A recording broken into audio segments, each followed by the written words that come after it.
Words are not merely sounds that vanish into the air once spoken. They are living forces, carrying vibration, energy, and creative power.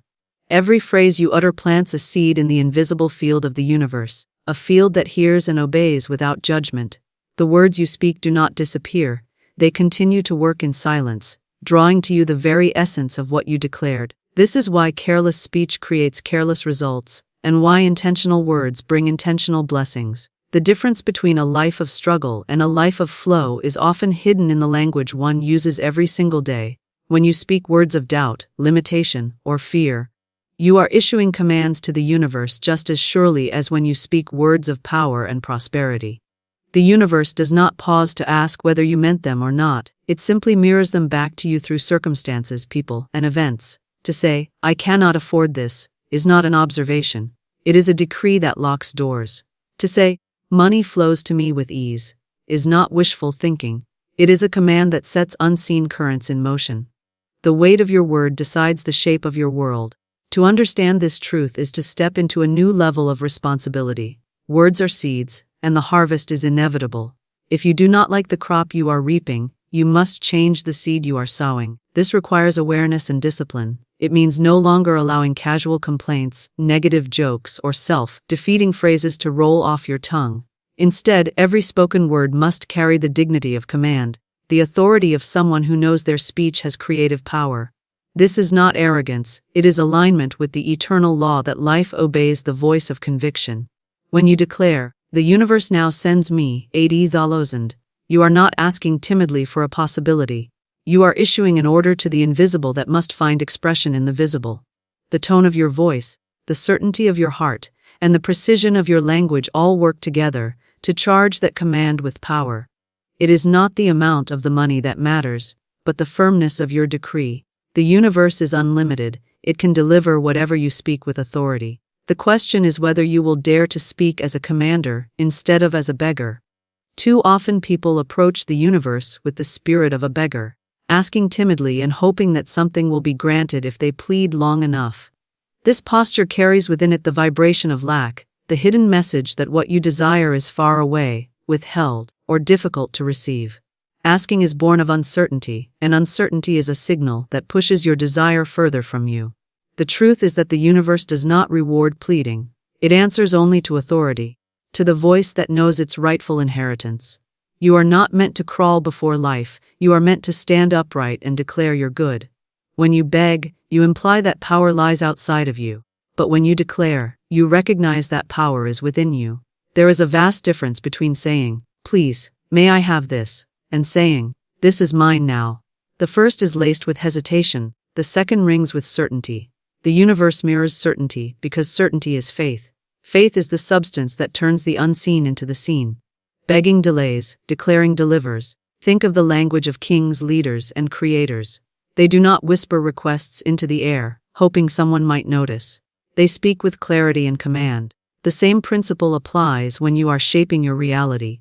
If you truly believe that abundance is your birthright, then you must speak like it. Words must flow from you as if the answer has already been given, because in truth, it already exists. The moment you declare it, the channels begin to open, the doors begin to shift, and the resources begin to move in your direction. The act of declaration carries an energy that aligns your entire being. Your mind begins to see opportunities instead of obstacles, your actions become bold instead of hesitant, and your heart grows expectant instead of doubtful. This inner shift is as vital as the outer results, for your command does not only move the universe, it transforms you into the kind of person who is ready to receive what you have spoken. The one who begs never feels worthy. The one who declares already stands in possession. To say, "The universe now sends me $80,000, is not a plea. It is a statement of fact waiting to manifest. It carries no tone of desperation, only the calm confidence of someone who knows the law is already at work. Life responds not to the weak voice of asking but to the strong voice of commanding. If you wish to see miracles, you must stop begging for scraps and instead speak as the owner of a limitless treasury. The words you choose carry exact vibrations, and precision of language is not a detail to overlook. It is the very channel through which your desire flows. Vague statements create vague results, while exact words open exact doors. The universe is obedient but impartial. It mirrors the clarity or the confusion that you place within your speech. If you say, "I want more money," the universe may hand you a single coin, and it will still have fulfilled your words. If instead you declare, "The universe now sends me 80,000 with speed, ease, and certainty," you have carved a clear, sharp path for the invisible to follow. This decree leaves no space for misinterpretation. It is exact, and therefore it is powerful. The reason exact words matter so deeply is because they act as commands coded with intention. Each syllable is like an instruction written into the law of life. When you speak loosely, you scatter your energy. When you speak with precision, you concentrate it, and concentrated energy is irresistible. Imagine a river spread thin over the ground. It seeps slowly without force. But the same water, channeled into a narrow stream, cuts through stone. So it is with your words. Precision is the narrowing that creates unstoppable momentum. The phrase, "The universe now sends me 80,000, is more than a string of words. It is a vibrational formula. It contains timing now. It contains the source, the universe. It contains the action, sends, and it contains the exact form, 80,000. Nothing is left uncertain. Nothing is left open-ended. This clarity signals to life that you are not wandering in indecision, but standing firm in conviction. Conviction creates alignment, and alignment calls forth manifestation. Exact words also strengthen the speaker. When you repeat a decree of precision, you train your mind to believe in its certainty. Ambiguity breeds doubt, but clarity breeds faith. Each time you say the exact phrase, you reinforce the reality that it is already on its way. Your subconscious accepts it as truth. Your emotions begin to align with the expectation of receiving, and your outer actions begin to match the inner decree. This harmony within yourself accelerates the harmony in the world around you. Never underestimate the power of exactness. The universe is vast and overflowing, but it is your command that gives shape to what you receive. Loose language gathers scattered crumbs, precise declarations summon the banquet. Speak the exact words with confidence, and know that what you decree must obey. Faith is the invisible bridge between the words you command and the reality you receive. Without faith, your declaration becomes an empty sound, but with faith, it becomes a decree carved into the very fabric of life. Faith is not simply belief in the abstract. It is the steady knowing that what you have spoken already exists, even if the outer eye has yet to see it. It is holding the door open for your good to walk through, regardless of delays, obstacles, or appearances. Faith is the unwavering guard that keeps your desire alive until it manifests. When you speak, "The universe now sends me 80,000. Faith must immediately step in to protect that command. Doubt will try to creep in, whispering, "But how? From where? Why you?" Faith silences these voices, declaring, "It is already done." Each time fear tries to push against your decree, faith holds it steady, refusing to allow your words to be cancelled by contradiction.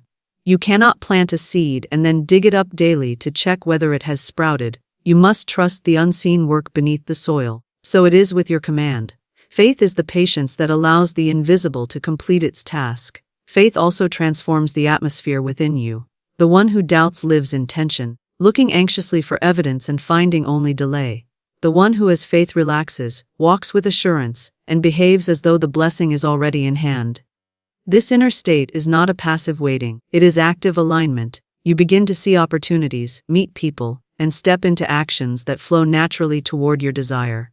Faith is magnetic. It pulls to you what you are convinced belongs to you. Another secret of faith is gratitude.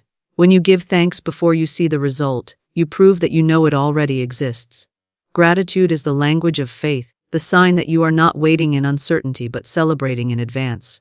To say, "Thank you, universe, for the 80,000 now arriving with ease," is to anchor your command with joy. Gratitude fastens your faith, and faith fastens your command. The final truth is simple: what you have spoken must come if you refuse to release it. The only thing that can block the arrival of your desire is your own doubt. Faith is the shield that keeps your decree pure and untouched until it becomes flesh before your eyes. Speak, believe, and stand firm. The door is open, and your good is already on its way.